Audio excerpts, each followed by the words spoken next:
Salut tout le monde, c'est Kinji, on se voit pour l'aventure vidéoludique. Donc c'est une nouvelle rubrique de vidéos, de nombreuses vidéos, et qui vont parler de jeux vidéo, d'où le nom aventure vidéoludique. Donc c'est de nombreux jeux vidéo auxquels j'ai joué. Pour la plupart, bien sûr, il y en aura que je vais traiter, que d'autres que je n'ai pas joué. Mais ça sera des exceptions qu'on verra plus tard. On va attaquer ces vidéos de 10 minutes avec le premier d'entre tous, qui va parler d'un jeu vidéo que j'adore, Warlords Battlecry 3. Donc Warlords Battlecry 3 est sorti en 2004 et a été créé par les studios Red Light et édité par Ubisoft. Donc c'était un STR qui avait une composante RPG. Je dis était parce que justement on attend fébrilement une suite, en tout cas des fans de la série. Suite qui n'est peut-être pas sûre d'arriver, surtout que le STR a tendance à faire une chute vertigineuse et on est à une mode où justement les développeurs et les joueurs préfèrent suivre comme des moutons tout en uniquement d'une catégorie de jeu, délaissant parfois certains autres. C'est l'époque qui veut ça.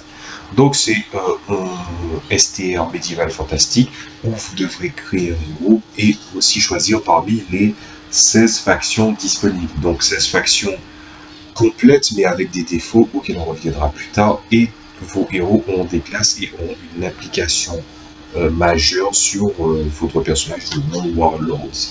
Voilà. Donc vous allez jouer un chef de guerre et vous allez devoir progresser avec dans une campagne dans ce volet. Une campagne ouverte où vous devez faire des alliances et surtout désigner certains ennemis et avancer sur une carte dont les possibilités sont plus ou moins scriptées, donc c'est des quêtes bien précises. Et c'est peut-être ça aussi une des faiblesses de la campagne, c'est que vous êtes un énième héros arrivé sur de nouvelles terres et votre but, c'est de guerroyer et c'est tout. Alors, parmi les qualités, alors il y en a, hein. Je sais très bien pourquoi je rigole, hein, parce que niveau défaut, il y en a quand même des pas mal, mais on va attaquer les qualités avant. Alors les qualités, c'est ils ont réussi à créer un univers qui n'était pas original à la base, c'est-à-dire qui est inspiré beaucoup par les Warhammer et Donjons et Dragons, tout en malgré tout créant une propre genèse, des univers et surtout une logique qui leur est propre. Donc ça c'est au niveau des qualités. Qu'est-ce qu'il y a encore? Le système de héros est, je vais pas dire rafraîchissant, on a commencé à voir ça dans d'autres jeux et traité d'autres façons, mais le système de caractéristiques est très bien fait, ce qui fait qu'un personnage qui a tendance à trop s'orienter sur une caractéristique aura tendance à avoir une qualité et une seule, tandis que ceux qui sont très divers vont avoir un peu de mal à évoluer. Tout cela étant pris en compte qu'il y a à peu près une vingtaine de classes disponibles, tout en sachant que le rapport entre la race et la classe que vous avez choisie vous permet de créer une combinaison assez atypique pour la plupart.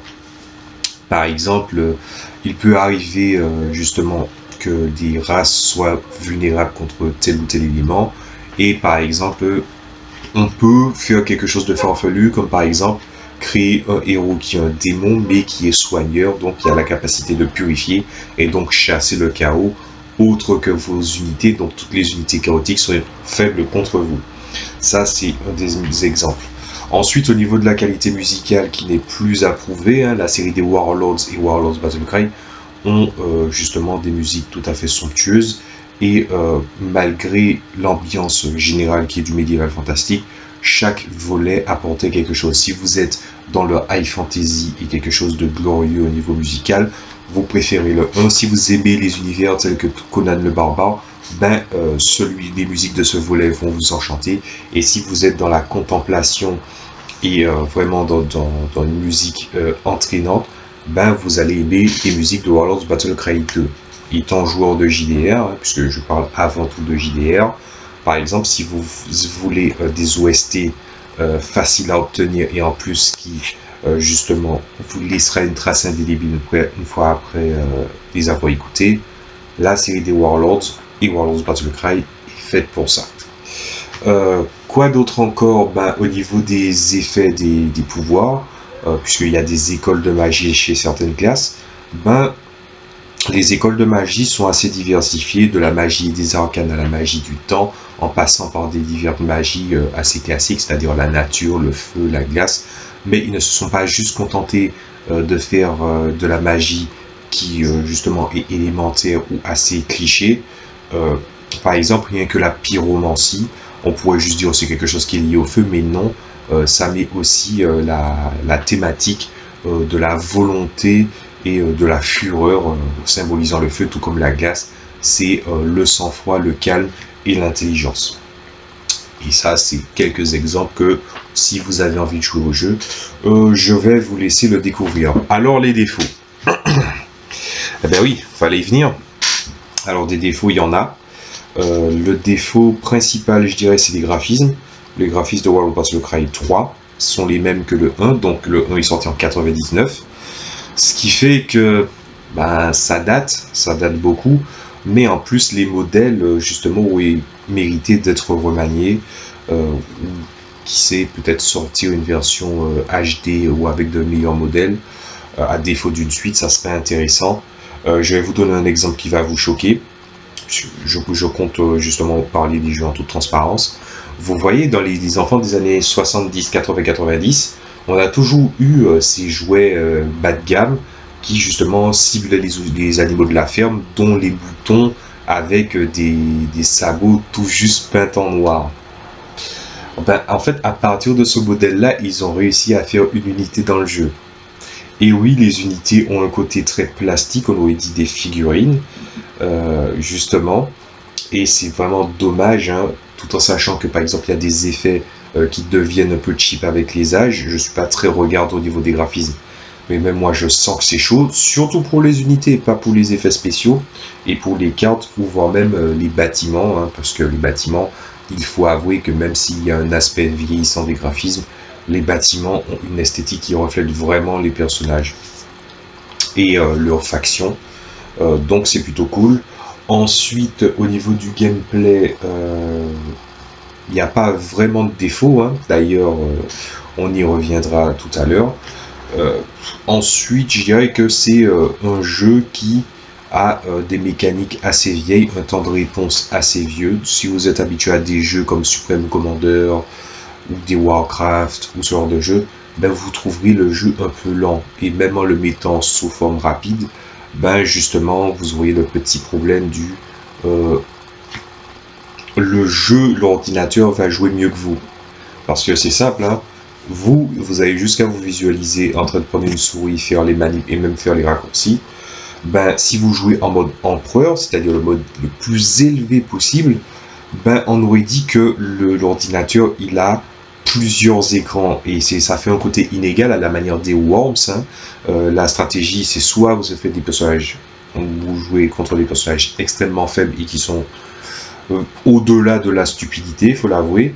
Et en même temps, si vous jouez à l'extrêmement fort, ben, vous allez tomber face à des personnes assez spéciales qui vous rusheront en 2 temps 3 mouvements. Voilà. Tout en sachant qu'il y a quand même une bonne composante que j'ai oublié de parler, c'est qu'il y a une espèce de personnalité que vous pouvez donner à vos unités. C'est-à-dire que si par exemple ils sont à 25% de leur blessure, vous leur mettez la personnalité fallback 25, donc ils retournent à la zone de départ à 25% de leur vie, ou les mettre lâches, c'est-à-dire qu'ils ne vont pas attaquer systématiquement vos ennemis, ils vont tout faire pour les éviter. Donc c'est un amas de qualités et de défauts, mais je dirais que c'est quand même des qualités qu'il faut regarder dans ce jeu. Et c'est pas pour rien que c'est un jeu que je tiens en très haute estime. Ce jeu a eu tendance à m'apprendre que ce qui a l'air évident, ben, il faut pas le prendre pour acquis, il faut le travailler. Aussi, c'est pour moi la bible de l'équilibrage, c'est-à-dire il y a des unités, si vous jouez une faction, sachez qu'il y a toujours des factions qui sont neutres, c'est-à-dire que vous n'allez pas trop galérer ou ils ne vont pas trop galérer face à vous. Il y a des factions qui sont plus fortes que vous, il y a des factions qui sont plus faibles que vous, il y a des factions sur lesquelles vous allez rouler, des factions qui vont vous rouler dessus. Et même quand on vous dit vous rouler dessus, il y a quand même des fenêtres de sortie et pas juste dû à votre héros qui deviendra surpuissant au fur et à mesure du temps parce qu'il n'y a pas de limite de niveau pour les héros. Mais en même temps, il faut quand même réfléchir pour savoir comment trouver des portes de sortie. Donc c'est un jeu qui est quand même gratifiant au fur et à mesure des jeux et surtout qui n'a pas le petit défaut de certains jeux comme par exemple Warcraft 3, c'est-à-dire le malus de population. Voilà. Musique géniaux, gameplay géniaux, les systèmes de caractéristiques géniaux, ça m'a vraiment appris à jouer sur les règles de l'équilibrage. Ensuite, qu'est-ce que je peux encore dire là-dessus? Ben, c'est un jeu qui a une durée de vie assez énorme, mais malheureusement, la campagne n'étant pas très scénarisée, et en plus de ça, ben, c'est des quêtes qui se répètent, donc c'est un peu dommage, mais les expériences et les possibilités combinatoires étant énormes, c'est vraiment super. Sans parler de la bande musicale, hein. Le seul défaut, c'est les graphismes, et ça a toujours été ça, ce qui est dommage. En espérant que s'il y ait une suite, ben, ça sera amené à changer. Alors, est-ce que je recommande ce jeu? Je le recommande, mais je le recommande aux personnes qui ne sont pas regardées au niveau des graphismes, aux personnes qui, de préférence, achetez-le, ne l'achetez pas en format numérique dans un énième jeu, surtout. Achetez-le en anglais, parce que les versions françaises sont atroces. Je l'ai eu en français, c'était dégueulasse. Je l'ai eu en anglais, c'est super. L'anglais est super. Des unités qui sont quand même assez emblématiques. Non, franchement, c'est un jeu qui est fait, si vous voulez, qui peut être joué par n'importe quel fan de STR, mais qui en même temps, si vous êtes très à cheval sur les graphismes, il faudra oublier.